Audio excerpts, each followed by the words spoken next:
Hello everyone, and welcome to, or back to, One Inspiring Word. It is January, woo-woo, and I just had my first volleyball tournament, which leads us to our One Inspiring Word. Okay, so I'm your host, and in case you didn't know, the One Inspiring Word is just one word this week that just was kind of not life-changing, was just but kind of life-changing. It caused you to change this week. And so it's volleyball for me. Because this week I had my first volleyball tournament, and this season I got injured because I got a concussion. And, that kind of thing happens because it's life. I mean, it really sucks. But I feel like it took off a lot of progress. And I don't know. It's just, I play a sport, volleyball, where, if you like a lineup and things like that, it's so competitive. And there can only be 6 people on a court, and there's 12 people usually on a team. And so when you aren't the top 6, then it can become unfun. And I feel like for the amount of work I'm putting in, I was really hoping for something more, which means that I just need to be getting better and things like that.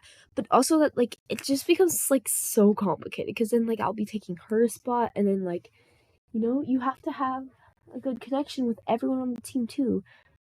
And then yeah, I just want to play. And yeah, the only thing I do know I can control though, that's what I think about sometimes when everything's super confusing and kind of hard. You have to think about what you can control and what you can't. And what I can control is I can continue practicing. I try to practice for an hour a day, which probably isn't enough, but that's just if I don't have volleyball that day. And then other times obviously it's more than that. And then sometimes I'll watch games, and then I'll study up. But I don't know. I'm not at a super competitive level, but it's competitive. And I love my coach so much. But that's the one inspiring word, and it's a reminder to just keep on going. You know what kind of hurts? Last season, I had a great season, and I had so much fun, and I got a lot of playing time, and that's what makes it fun. That's what makes you love it so much, because you get to play, and everything seems to I don't know, fall into pieces, and you just love it, because volleyball's like that. It's you just want to keep on playing. There's times where you'll just be oh my goodness, I could do this all day. And then there's other times where it gets a lot more complicated than that. But I had a feeling this summer, my mom was oh my goodness, I don't think we can do this anymore. And it's just too much. But I just I wanted to hold on so bad. And I'm so bad at letting go until it's too late. And then this year, it's just been a mess. I've been working, I've been trying my best, but it's just there was the concussion, and then there was a whole thing with out of state tournaments, and that's complicated because my mom has to buy vacation days that which are obviously expensive, and then this, and I don't know, I feel it's not worth it. They paid so much money just to see me be benched a long time, but I still go in and things like that. Just, I don't know, it's just disappointing. And I don't know why, I don't have a problem with being where I deserve, but I don't know, I feel I put in so many hours, and I don't know what I'm doing wrong. And so I feel it's kind of a cycle. Things go well, and then things go bad. And I feel I always realize how much I dream, and how much it's not gonna come true. Everyone's oh my goodness, follow your dreams. That's all I've been doing. And I just I'm still gonna follow them, even though I know they're not gonna come true. Everything. And everyone's always oh my goodness, all these things. I feel everyone's oh my goodness, self-love and things like that. Like, but every time I do something like that, like, it just, like, doesn't work. And I don't get it all. None of it makes sense.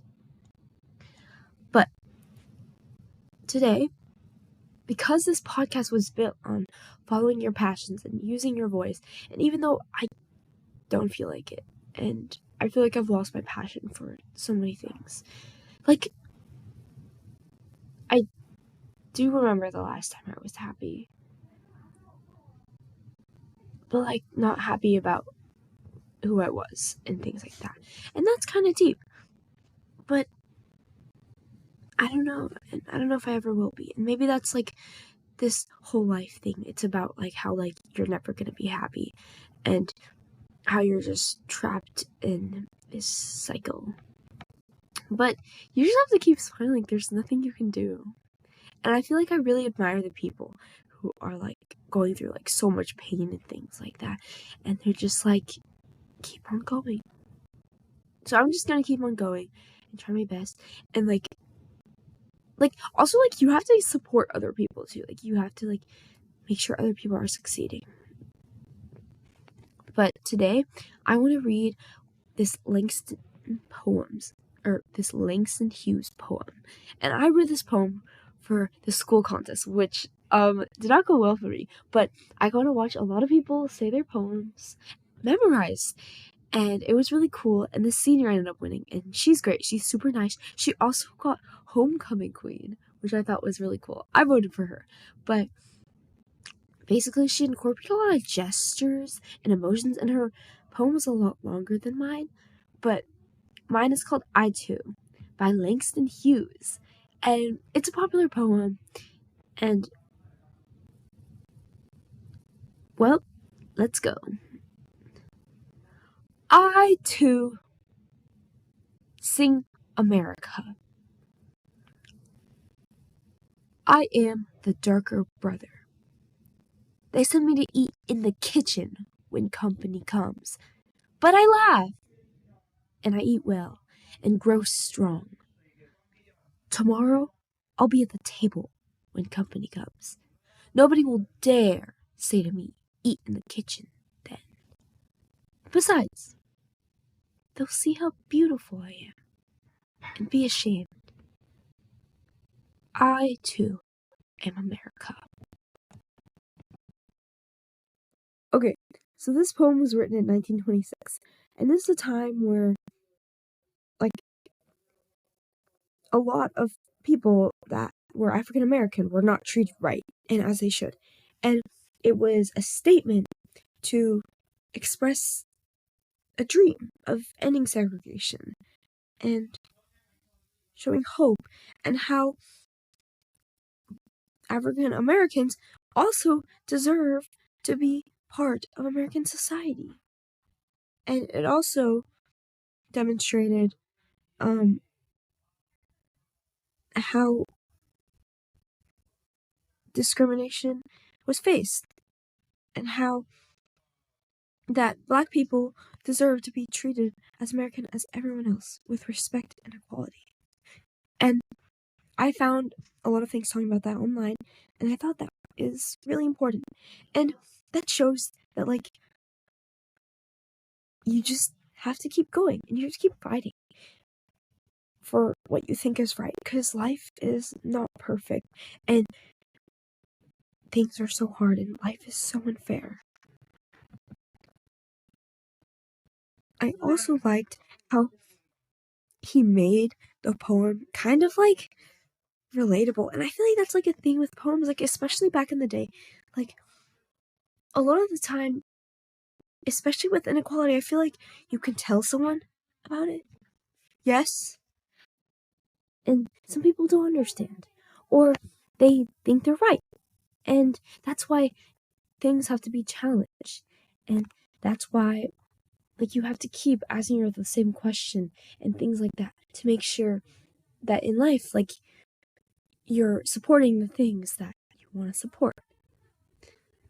Anyway, that's all of that fits in a whole big picture, because it shows that you cannot let life change you. You have to continue fighting. And I feel like, I don't know, that's just important as like a high schooler, because oh my goodness, it's so hard to be yourself in high school.